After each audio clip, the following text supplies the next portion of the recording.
금주법이 시행되고 있던 1929년 미국 시카고. 눈이 내리고 있던 2월 14일 오전 10시 30분 시카고 노스클라크 스트리트 지역의 한 차고에 도지벅스모란 위하의 아일랜드계 마피아 조직원 7명이 들어있었다.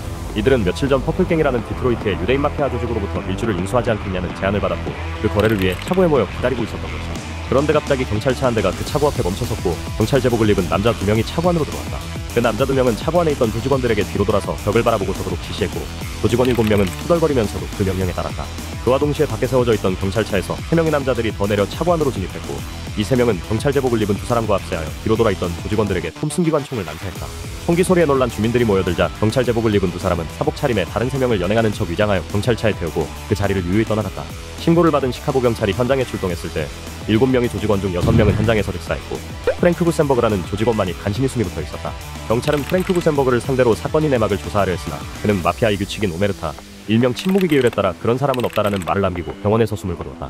이렇게 7명의 조직원은 모두 사망했고 미국의 모든 언론이 이 사건을 앞다투어 보도했다. 그리고 그 뒤로 이 사건은 성발렌타인데이의 대학살이라고 불리게 되었다. 당시 이 범행을 저지른 범인들은 밝혀지지 못했고 결국 영구미제 사건으로 남게 되었으나 모두가 그 배우로 주목하는 사람이 있었으니 그는 바로 시카고 뒷세계의 정점이자 스카페이스라는 유명으로 불리우는 알카포네였다. 알카포네는 뉴욕 브루클린에서 나폴리 출신 이탈리아계 이민자의 아들로 태어났다. 어린 시절 알카포네는 권위적인 학교 생활에 적응하지 못하였고 학교를 그만둔 뒤 뉴욕의 파이브 포인트 갱단에 들어가 본격적인 마피아 조직원으로서의 생활을 시작한다. 당시 알카포네는 1대1 대결에서는 져본 적이 없을 정도로 무토파로서 이름을 알렸으나 비록 같은 이탈리아 출신이지만 이미 시칠리아계가 장악한 뉴욕에서는 자신과 같은 나폴리 출신이 성공하기에는 어렵다고 생각하였고 1919년 자신의 후견인이었던 자니토리오가 자리 잡고 있던 시카고로 본거지를 옮기게 된다. 알카포네는 자니토리오를 따라 시카고 아웃핏이라는 마피아 조직에 몸을 담게 되고 자니토리오의 오른팔 역할을 하면서 조직의 2인자로 자리 잡게 된다. 그리고 알카포네는 때마침 시작된 금주법 시대를 맞아 캐나다로부터 술을 밀수하는 루트를 만들어 승승장구하게 된다. 알카포네는 거침없는 추진력과 잔혹함으로 악명을 떨쳤다. 심지어 자기 조직의 술을 납품받기를 거절하는 상인들과 경쟁 조직원들을 폭탄 테러로 살해하였으며 그에 따라 1920년도에만 시카고에서 폭탄 테러로 사망한 사람들이 100명이 넘을 정도였다. 그리고 이후 시카고 아웃핏은 시카고 내 밀주 사업 패권을 놓고 경쟁 조직인 아일랜드계 마피아와 전면전을 벌이게 된다. 아일랜드계 마피아는 차량을 타고 지나가면서 총기를 난사하고 빠지는 드라이브 바이 슈팅 전술을 자주 사용했고 알카포네도 호텔 로비에서 습격을 당하기도 한다. 양측은 서로의 보스들을 암살하려 시도했고 그 결과로 아일랜드계 마피아는 2명의 보스가 암살당했으며 시카고 아웃핏의 보스인 자니토리오도 총격을 받고 은퇴하였다.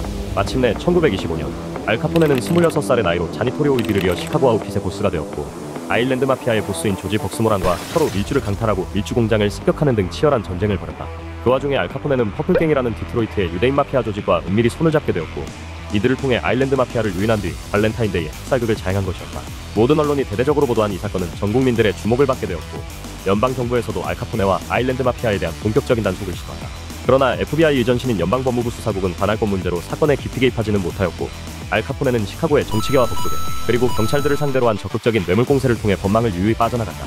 반면 아일랜드 마피아는 대대적인 단속으로 그 세력이 급감하였고 군소 마피아 조직들도 모두 알카포네 밑으로 흡수되면서 수도권은 완전히 알카포네에게 넘어가게 된다. 마침내 알카포네는 시카고를 넘어 일리노이주 전역을 장악하게 되고 기존의 밀주 통망을 우유 통망으로 활용하면서 합법적인 사업에도 진출, 그야말로 무소불위의 권력을 갖게 된다. 하지만 이렇게 세력이 커지게 되자 알카포네는 연방정부로부터 공공의적으로 주목받게 되고 알카포네의 제국을 무너뜨리기 위한 작전에 한 남자가 투입된다.